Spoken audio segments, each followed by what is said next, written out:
In challenging times, abundance isn't about having more. It's about defending what matters most.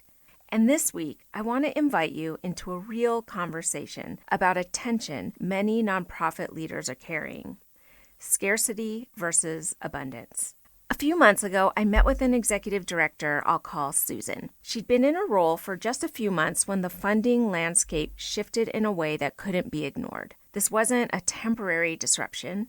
It was a permanent change that forced hard decisions. Susan reviewed the financials and knew layoffs were coming. She also knew that her team would struggle, not from a lack of commitment, but because uncertainty makes all of us reach for what feels familiar. And she understood something that really sat heavily with her. She hadn't been hired to protect the status quo. She'd been hired to ensure the organization could endure and continue serving its community.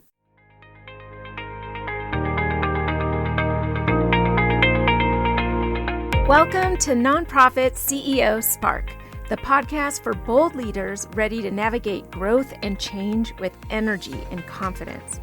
I'm Marcia Beckner, nonprofit founder, former executive director, and culture strategist with nearly 20 years in the social impact world.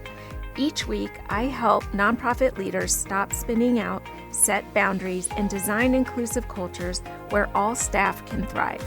If you're ready to reignite your leadership without sacrificing your well-being, hit subscribe and let's spark your next chapter together.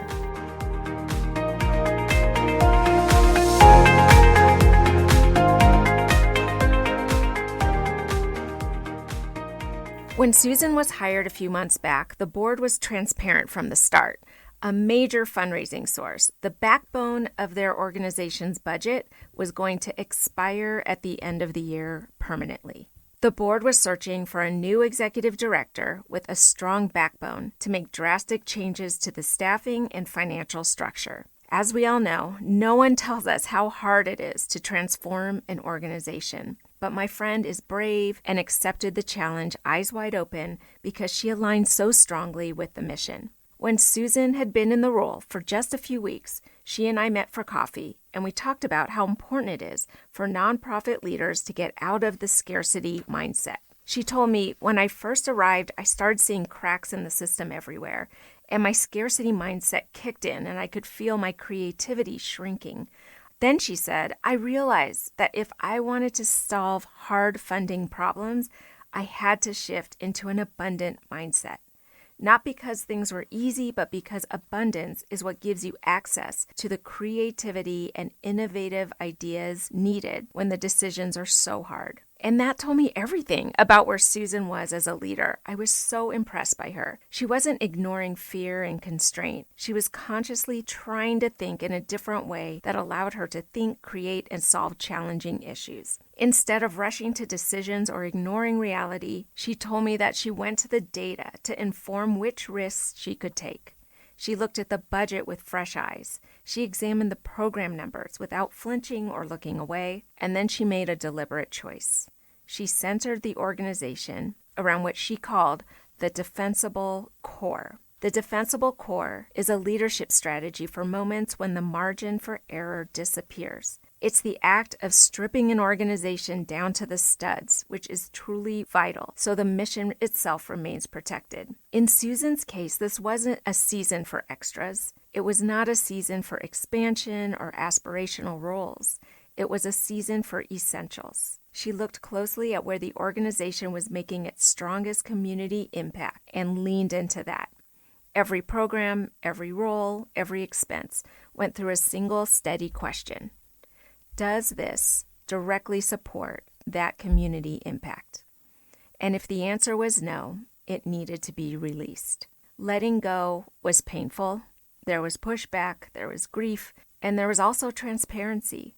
Susan explained her decisions clearly to the staff and compassionately, not to justify herself, but to honor the truth of the moment. These choices were not about contraction for its own sake. They were about creating the conditions and taking smart risks based on data for the organization to continue serving the people who relied on it. And what impressed me just as much as what Susan did was how she carried herself while doing it. Because moments like this almost always invite a scarcity mindset. Scarcity whispers quietly. It says, we can't afford to make a mistake, or if we let this go, we'll never recover. It narrows perspective. It shortens time horizons. It encourages leaders to grip tightly to what feels known, even when it's no longer sustainable. Susan reminded me that our scarcity mindset pulls at us because it's what our monkey brains do. So when that happens, and it happens to all of us, the important thing is to notice it and thank our brains for trying to protect us, and then keep leading forward with the courage to create and innovate in new ways. Susan said to me, nonprofit leaders have to lead with an abundance mindset, even when everything around them suggests otherwise. And that's hard because even the word nonprofit implies lack. She laughed as I told her about my good friend who wants to eliminate the word nonprofit altogether from our vocabulary and replace it with social impact organization across our sector. And I agree.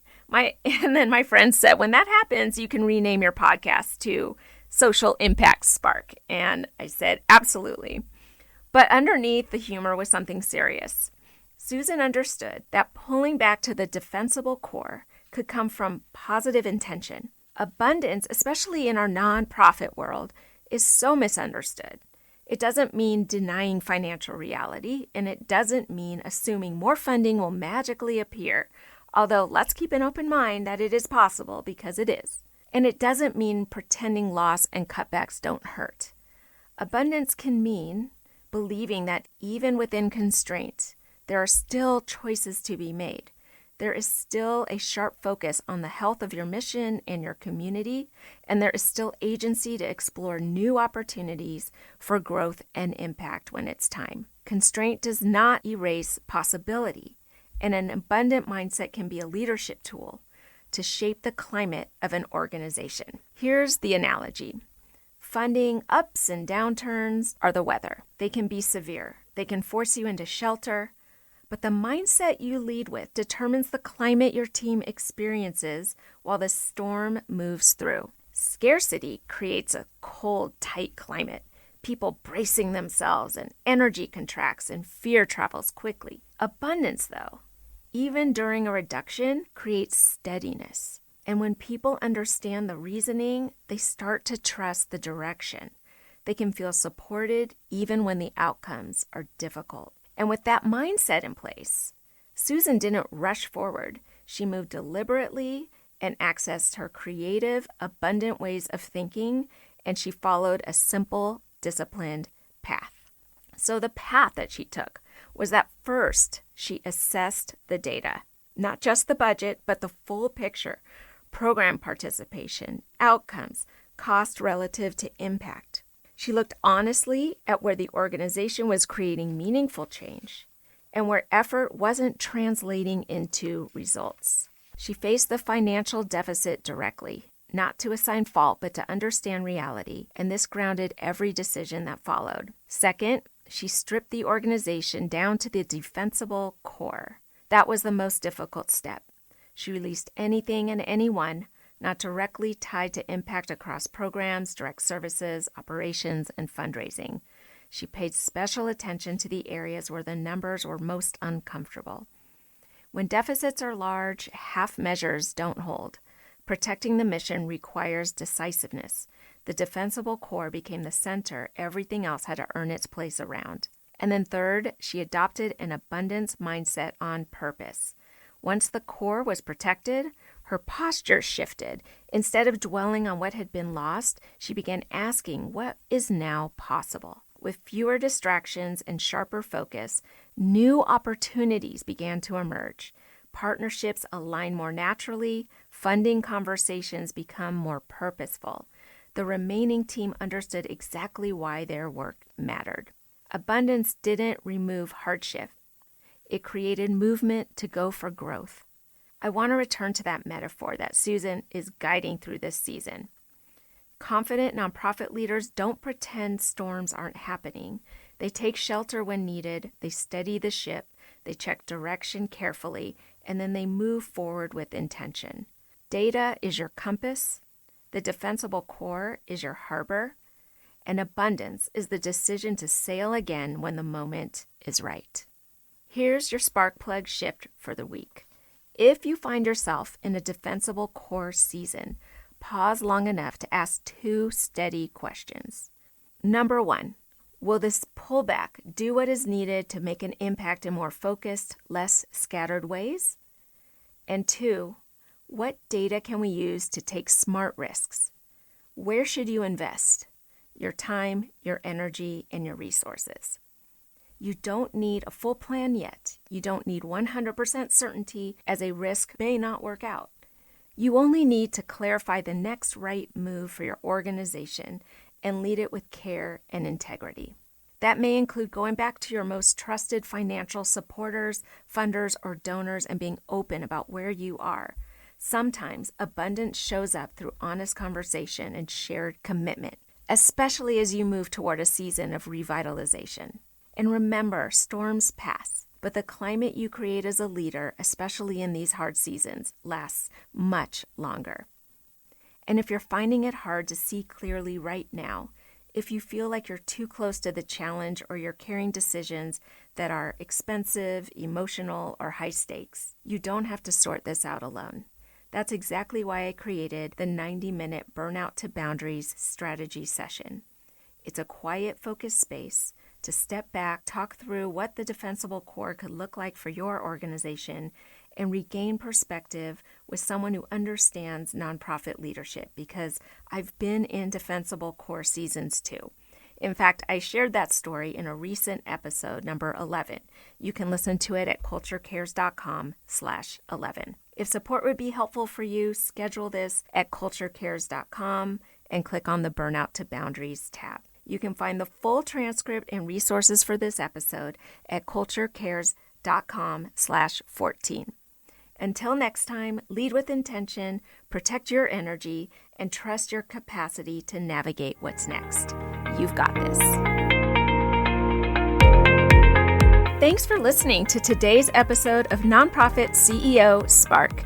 If you're ready to turn burnout into boundaries and build a healthy, happy culture where everyone, including you, can thrive, visit culturecares.com to learn how I support nonprofit organizations like yours. If this episode brought you value, share it with a fellow leader navigating stress and overwhelm. And remember, you are meant for great things, and you don't have to burn out to prove it. Until next time, keep leading with courage and confidence.